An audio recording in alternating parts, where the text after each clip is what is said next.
Hello students, welcome back. Today we'll start with our next chapter, that is the violet. Okay? यहाँ पर violet एक flower के लिए use किया गया. Now the concept learning इस poem में हम क्या देखेंगे? The poet describes a flower, a purple flower called the violet. तो यहाँ पर जो poet है वो क्या बता रहे हैं, किसके बारे में बता रहे हैं? एक फ्लावर के बारे में जो कि एक पर्पल फ्लावर है जिसे कहा जाता है the violet. He likes the flower because the flower is lovely and pretty. Poet को ये फ्लावर पसंद है. क्यों? क्योंकि वो एक प्यारा सा और सुंदर सा फ्लावर है.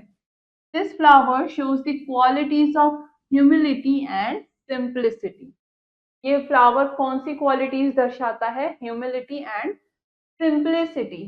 ठीक है, ह्यूमिलिटी यानी कि हम्बलनेस एंड सिंप्लिसिटी सिंपल है. ठीक है. Now let's start with our poem. Down in a green and shady bed, a modest violet grew. Its stalk was bent and hung its head as if to hide from view. तो एक green and shady bed, ठीक है, एक हरे से shady यानी कि जिसके ऊपर छांव है, ठीक है, एक ऐसे बिस्तर पर एक मॉडेस्ट ग्रीन वॉयलेट ग्रू. ठीक है, एक वॉयलेट, एक मॉडेस्ट वॉयलेट, एक फ्लावर उगता है. ठीक है, वहां पर एक फ्लावर है. इट स्टॉक वॉज बेंट, उसकी जो स्टेम है, ठीक है, जिस पर फ्लावर टिका होता है, वो टहनी. ठीक है, ये जो टहनी है ये क्या है? ये बेंट है, ये नीचे झुकी हुई है, जिसकी वजह से जो फ्लावर है उसका सर नीचे की तरफ झुका हुआ है. As if to hide from view, मानो जैसे वो व्यू से छुपना चाहता है, जो वहां पे व्यू है उससे वो छिपना चाहता है. And yet it was a lovely flower, और इसके बावजूद भी वो एक बहुत अच्छा फ्लावर है, बहुत प्यारा सा फ्लावर है. Its colour bright and fair, उसका जो कलर है वो बिल्कुल साफ और बहुत ब्राइट है, ये बहुत चमक रहा है. It might have graced a rosy bower instead of hiding there. ऐसा भी हो सकता है, it might have graced a rosy bower, यानी कि ये जो फ्लावर्स हैं ये किसी बेड पर, जैसे किसी पेड़ के नीचे कई बार बहुत सारे फ्लावर्स देखने को मिलते हैं अलग अलग तरीके के, तो उसी की बात करी गई है कि ये फ्लावर वहां पर भी हो सकता है इंस्टेड ऑफ हाइडिंग देयर, यहाँ पर छुपने की जगह. Yet thus it was content to bloom, लेकिन इसके बावजूद भी वो ब्लूम करना चाहता है, खिलना चाहता है. In modest tints arid, and there diffused a sweet perfume within the silent shade. ठीक है, तो इसके बावजूद भी यहाँ पर इतने मॉडेस्ट एरिया में उगना चाहता है और यहाँ पर वो अपना परफ्यूम डिफ्यूज कर रहा है, यानी कि जो इन फूलों की खुशबू है वो यहाँ पर फैल रही है within the silent shade, एक शांत शेड के नीचे. Then let me to the valley go this pretty flower to सी.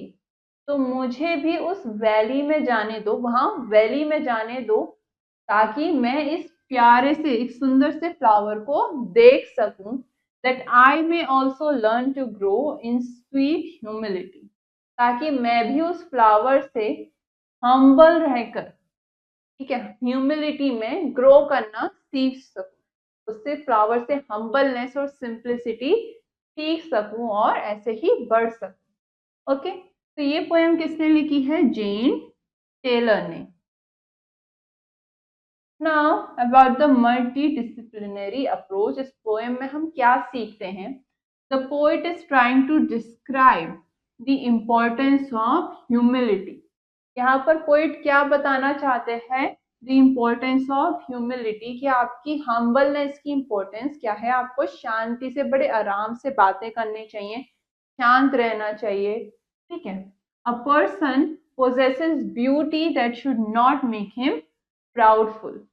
ठीक है, एक इंसान के पास ऐसी सुंदरता होनी चाहिए जिसके लिए वो प्राउड ना हो, ठीक है, वो उस पर घमंड ना करे. There should be a balance between beauty and humility. सुंदरता और ह्यूमिलिटी यानी कि हम्बलनेस के बीच में एक बैलेंस होना चाहिए. You should not be proudful of your beauty. ठीक है ना. हमने इस चैप्टर में कुछ न्यू वर्ड्स पढ़े, अब हम उनके मीनिंग्स देखेंगे. मॉडेस्ट यानी कि जो अट्रैक्ट करने की कोशिश नहीं कर रहा है, नॉट ट्राइंग टू अट्रैक्ट. जैसे कि यहाँ पर फ्लावर है वॉयलेट, वो आराम से रूम कर रहा है. That flower is not trying to attract anyone. Violet क्या है? एक पर्पल फ्लावर.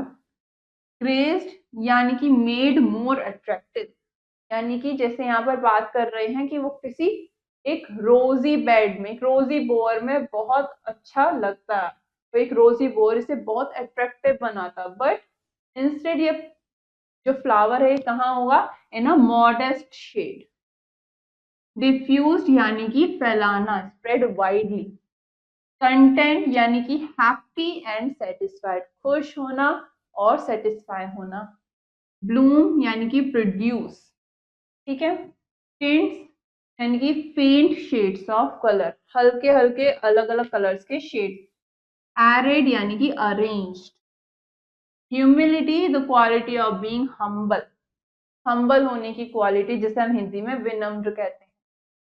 बोर यानी कि अ pleasant place under the branches of a tree, यानी कि एक ट्री की ब्रांचेस के नीचे जो एक प्लेस होती है उसे क्या कहा जाता है? बोर.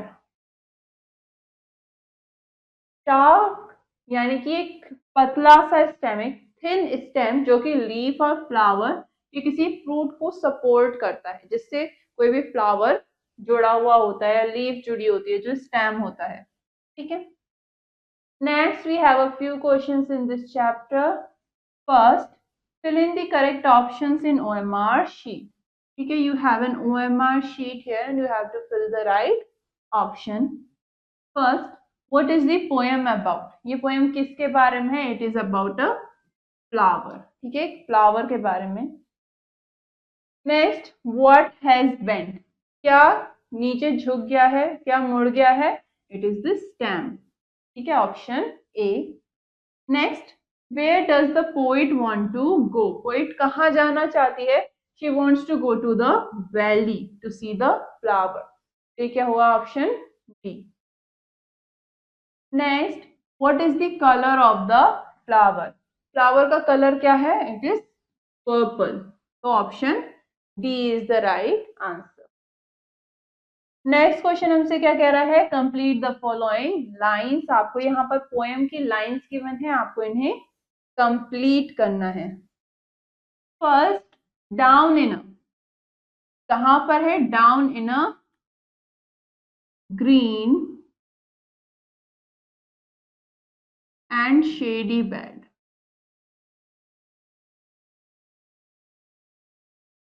ठीक है, एक हरे शेडी बेड के नीचे. ठीक है. नेक्स्ट, इट स्टॉक वॉज, उसका जो स्टेम है वो क्या है? It was bent.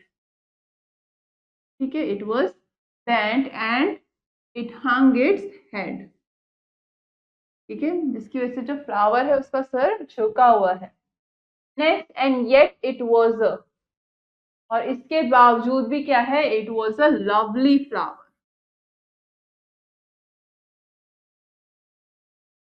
इसके बावजूद भी वो एक बहुत प्यारा फ्लावर है.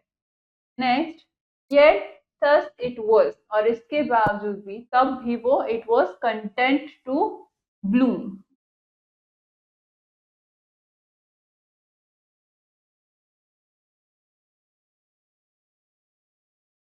यानी कि वो किसी ऐसी जगहों पर भी उग सकता था जहां पर उसकी खूबसूरती और ज्यादा बढ़ जाती, वो और ज्यादा अट्रैक्टिव लगता. बट इसके बावजूद भी वो यहाँ पर ब्लूम करके खुश था, सेटिस्फाइड था. Next, then let me to. तो यहाँ पर पोएम क्या करिए कि मुझे क्या करने दो? Then let me to the valley गो,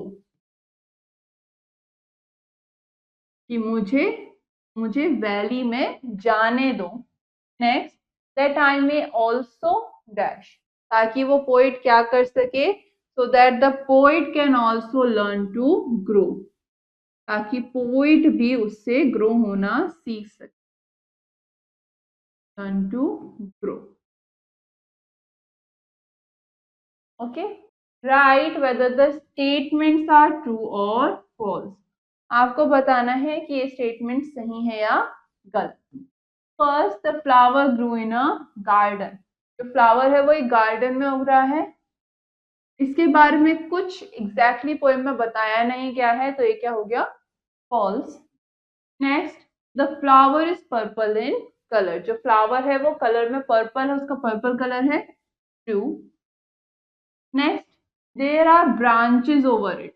उस फ्लावर के ऊपर ब्रांचेस है, यस, तो ये क्या हो गया, ट्रू, क्योंकि वो शेड के नीचे है। Okay, next, the flower was smellless. Flower में से कोई भी स्मेल नहीं आ रही थी, ऐसा नहीं है, तो ये क्या हो गया, false. Next, the poet wants to see the flower.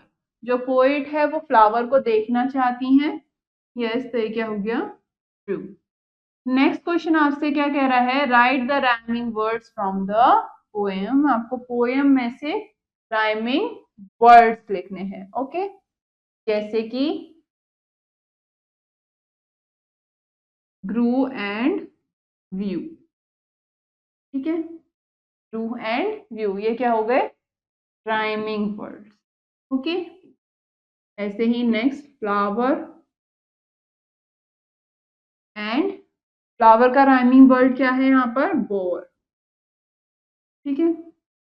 ऐसे ही आप पोएम में से और बाकी राइमिंग वर्ड्स ढूंढकर खुद लिखेंगे, ताकि आप पोएम को अच्छे से पढ़ो, ठीक है। And all the other questions you will do it yourself to understand this chapter better, and this finishes our chapter.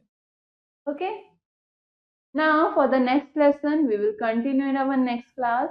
Till then, have a nice day.